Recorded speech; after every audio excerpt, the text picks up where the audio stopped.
History has seen the Dallas Cowboys never starve for victories, but overripe for championships. Like the gradual changes in football's climate, the Cowboys' 1970 season unfolded shyly. In 1970, summer's sap strength was warmed by winter's wind, and not until December did the Dallas Cowboys come in from the cold. It was a season not for the fans, but for the players. A season not to be watched, but to be lived through. A season that saw their most humiliating loss and most satisfying victory. A season that saw the decline and rise of the Dallas Cowboys.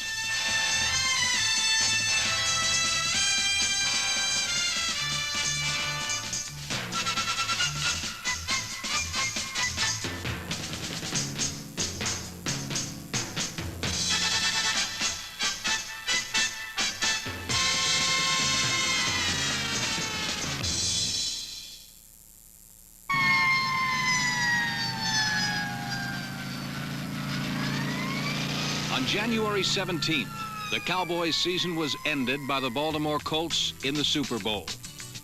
A season's labor was lost on 3 bounces of the fickle ball.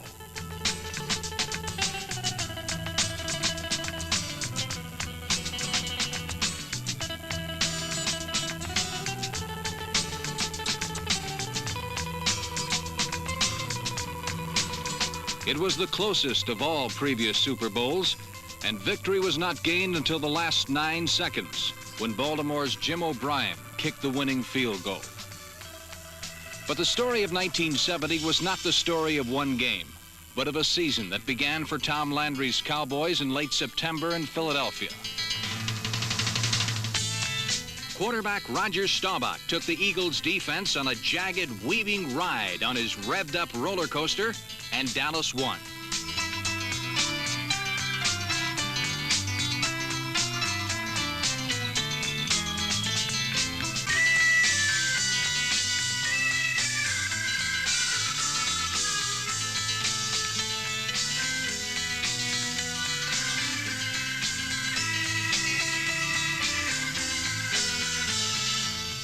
Beyond Staubach, the Cowboys seemed lifeless, and their 17-7 victory was won more on their reputation than their brilliance.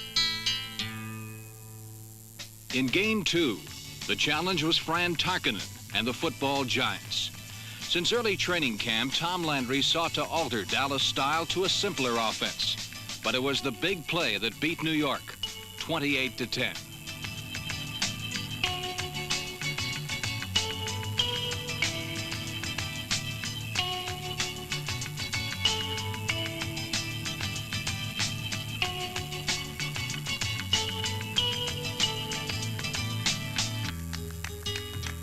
In St. Louis, the big play offense stumbled, and the Cowboys were crushed by the Cardinals, 20-7.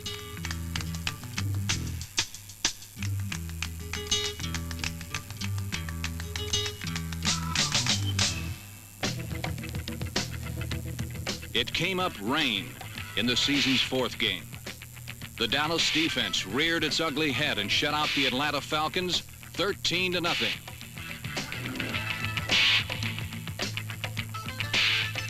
Through 4 weeks, Dallas's record was impressive, while their performance was not. Dallas looks lifeless to this announcer, and they had better wake up before next week's game with those powerful Vikings. They took their 3-1 record to Minnesota, where the Royal Purple tarnished their star a second time. It was the worst defeat in Dallas history.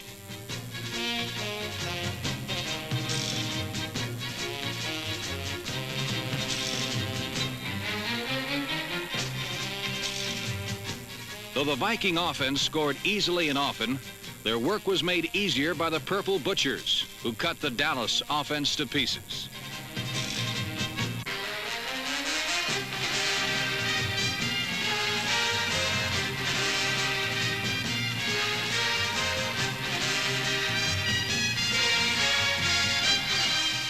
A victory was lost, and so was running back Calvin Hill, who would be nagged by injuries for the rest of 1970.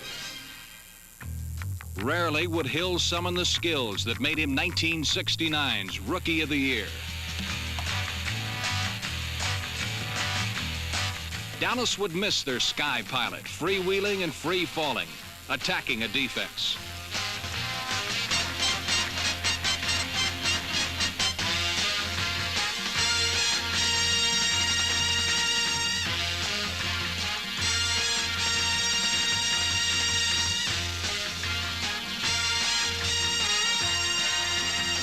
With Hill hurt and just a spectator to their fate, the Dallas Cowboys met the world champion Kansas City Chiefs in the 6th week.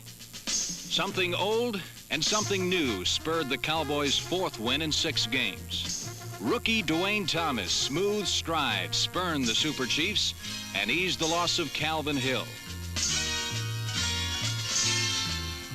Quarterback Craig Morton and Bob Hayes, who returned to action, burned the blitz as Dallas streamed away with a 27-16 victory.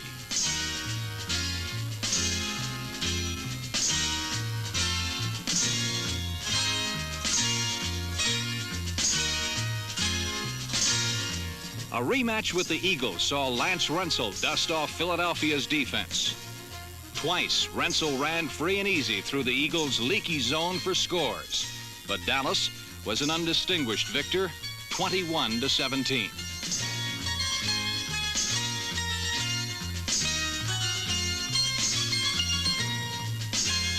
The Cowboys were 5-2 and apparently sleepwalking to a division title when time caught up with them in the big city.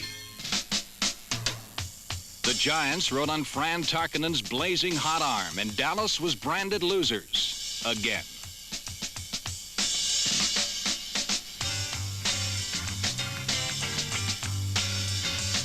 The Cowboys collapsed into 3rd place behind the resurgent Giants, and then were struck dead in the dark in a sundown shootout with the St. Louis Cardinals. Network television was a witness to the massacre as the Cardinals' merry-go-round turned Dallas into cannon fodder with their circle games.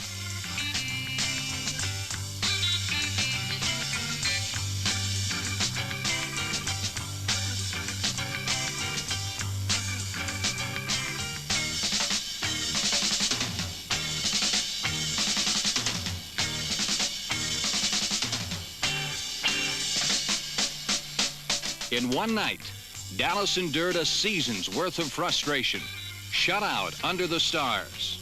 Their season's rush to a title had rusted in its tracks. As the fire left the Dallas offense, the volcano became extinct.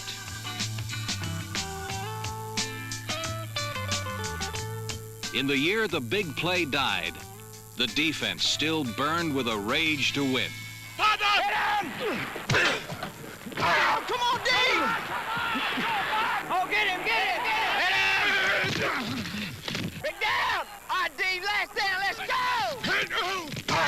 All right, Dave, all right!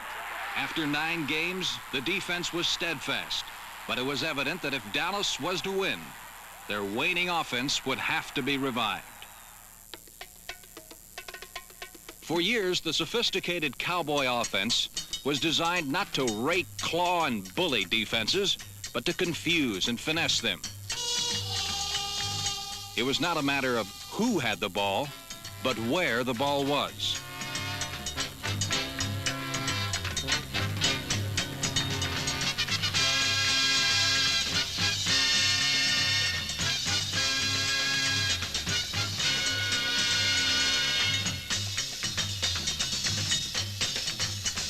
With a variety of virtuosos on offense, the play was the thing in Dallas.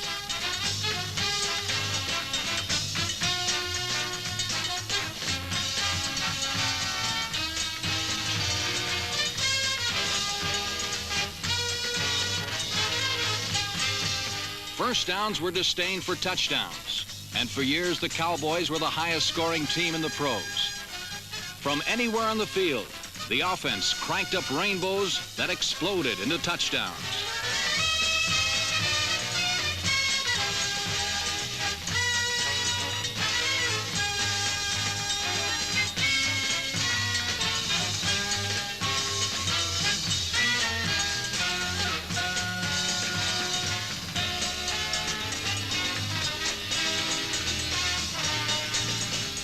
The symbol of triumph for the Dallas offense was a Bob Hayes touchdown and a field strewn with tacklers left in his wake. But too often in 1970, the symbol had soured, and Cowboy fans left the Cotton Bowl unfulfilled and disappointed. So with their record at 5-4, Tom Landry tried again for simplicity on offense. He traded the flamboyance of the big play for steadiness and victories. Using his tough tight ends Mike Ditka and number 84 Pettis Norman to shuttle in his plays, Landry assumed a personal share of the offensive burden. It was up to quarterback Craig Morton to execute the master plan. Morton now probed, not bombed defenses. The road to victory became a conservative one.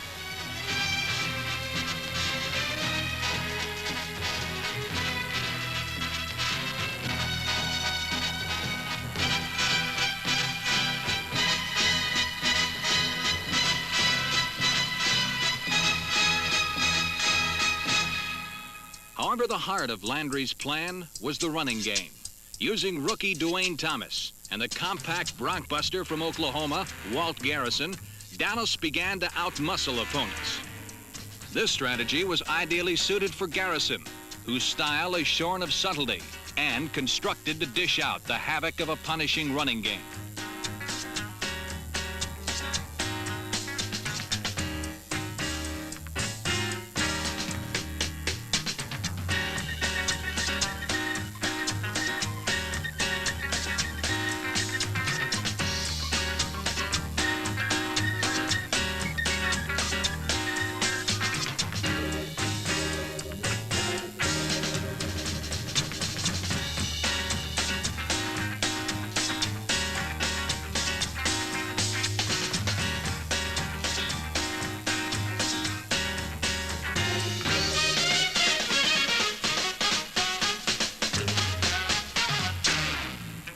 To complement Garrison, there was rookie Dwayne Thomas, whose free-flowing syrup strides carried him over 800 yards in 1970.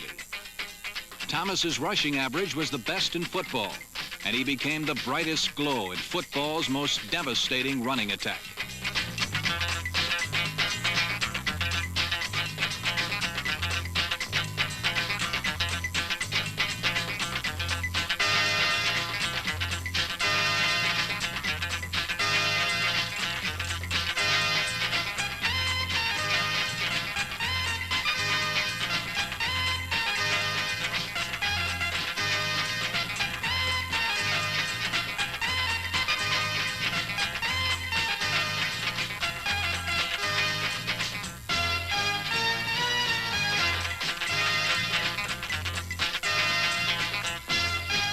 Dwayne Thomas, a new explosive element in an old formula for victory. The first test of the Landry plan came in the season's 10th game with the Washington Redskins. Dallas had to win all of their remaining 5 games to stand a chance in the NFC East. They would play 2 games with Washington, 1 each with the Green Bay Packers, the Cleveland Browns, and the Houston Oilers. The Cowboys have always had a Roman's appetite for victory, but never a Spartan's will to suffer for it. Against Washington, not only a new philosophy, but a new attitude won. Victory came from rookie Mark Washington's willowy strides. Victory came from the offensive line, from Tony Liscio, from guards Blaine Nye and John Nyland, from tackles Ralph Neely and Rayfield Wright, and from center Dave Manders. It came from 3 Dwayne Thomas touchdowns. It came from a team working and playing as one, not from the individual brilliance of 1 or 2 players.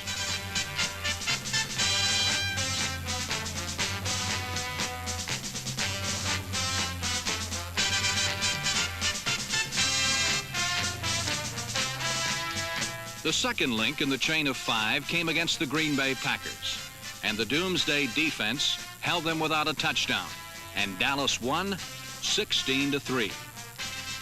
The next week against Washington, the offense scored 34 points, while the defense allowed none.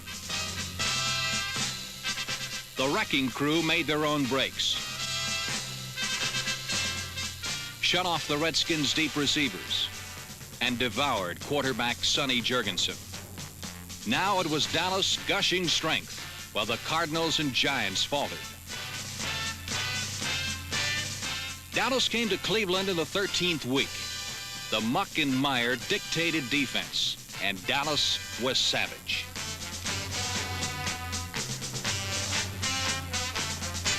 Linebacker Dave Edwards made 2 crucial interceptions, and on the pivotal play of the game, old pro Chuck Howley somehow found the muddied ball in his 34-year-old hands.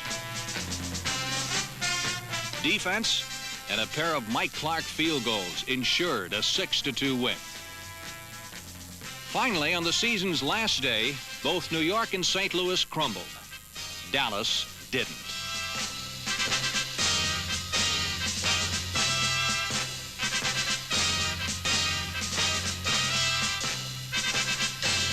It was a day for the offense, which scored 52 points.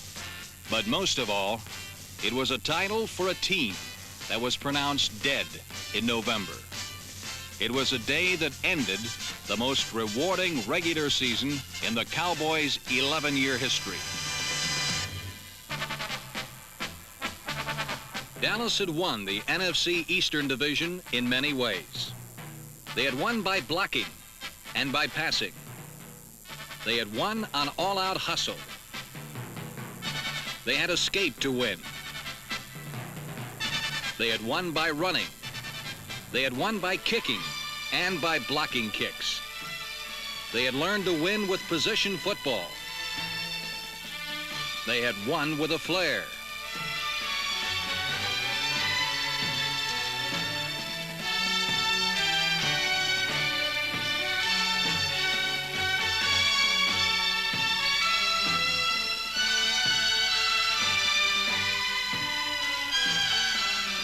They had won with second effort.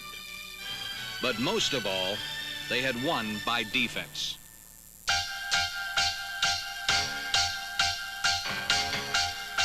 During the Cowboys' 5-game stretch run, the Dallas defense was the best in football. In the last 18 quarters, they did not allow a touchdown. They were 11 men, all captains of action, waiting to ravage the offense.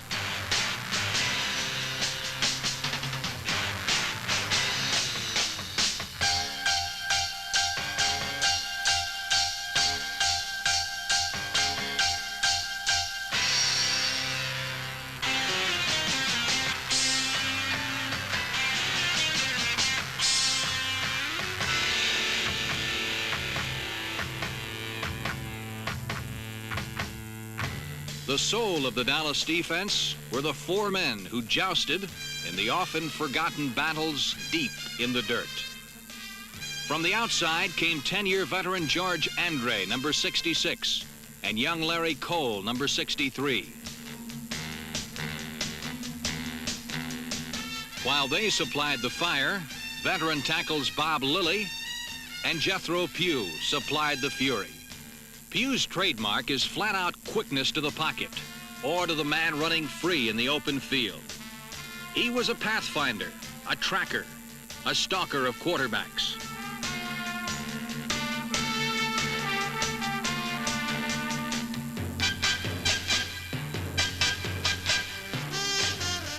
A decade of Sunday's wars has not diminished Bob Lilly's talents. In 1970, number 74 was more visible than ever. There is no tackle quicker for 20 yards, all the distance Lilly needs to pursue and plunder the man with the ball.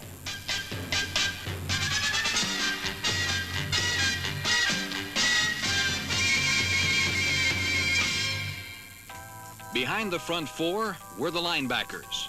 From the outside came Dave Edwards and Chuck Howley. From the middle came Captain Leroy Jordan. Dropping deep into the passing lanes, Cowboy linebackers glad-handed stray passes and shored up Dallas' one historic weakness, pass defense.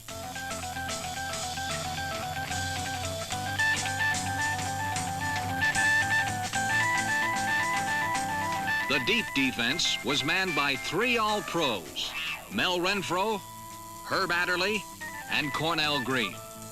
The fourth member was rookie Charlie Waters, already wise in the ways of the NFL. 4 swashbucklers performing the ballet of pass defense.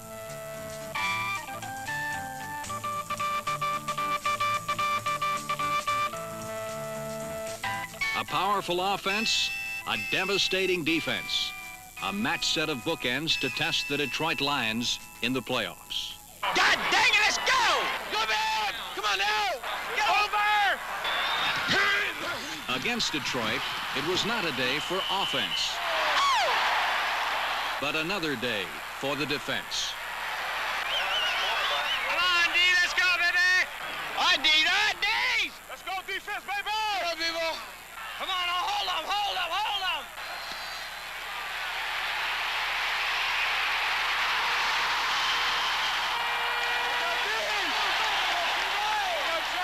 We gotta go, Bob. We get the ball now. We got 2 minutes. That's it. It ain't over yet, Ron. We got to get it and go now. All right, D, big play now. Let's go! Pick it up, Charlie! Let's pick it up! Nice, let's go, baby! Come on, Bob, let's go! Come on! Last play of the game! Come on, Bob, let's go! Get him, Bob! George, get their lead! Let's go! Come on! Come on! Let's go, Herbie, let's go! One more play, let's go! Come on, you're it, baby, let's go!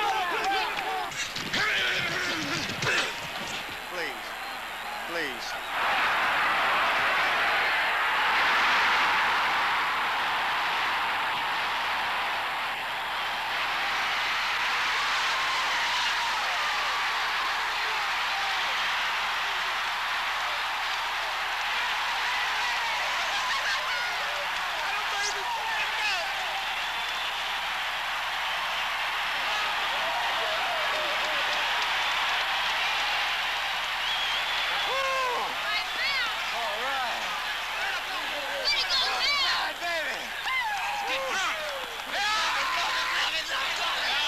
Now only the 49ers stood between Dallas and something they had never won, the NFC Championship.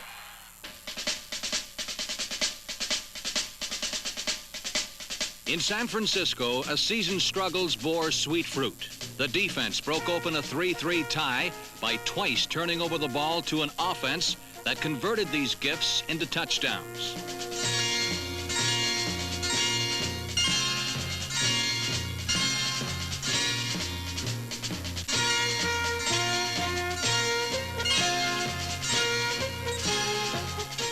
Mel Renfro made the cornerback's classic play to set up the 49ers for the killing blow.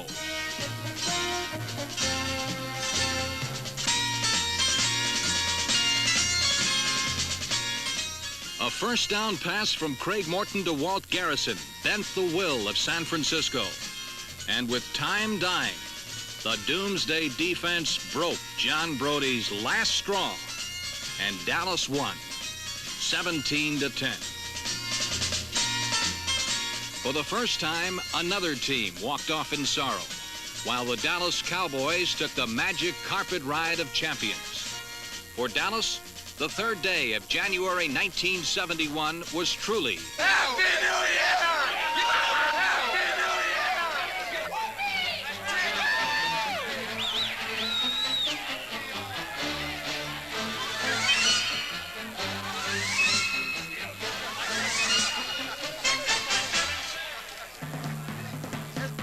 Feels. You can't imagine how it feels because you never suffered with us like we've suffered, you know, in those losses in the last 4 years.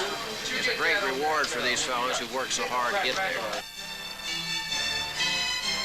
Perhaps in past years there was success without suffering. In 1970, Dallas to the man sacrificed individual glory for the collective goal of a championship.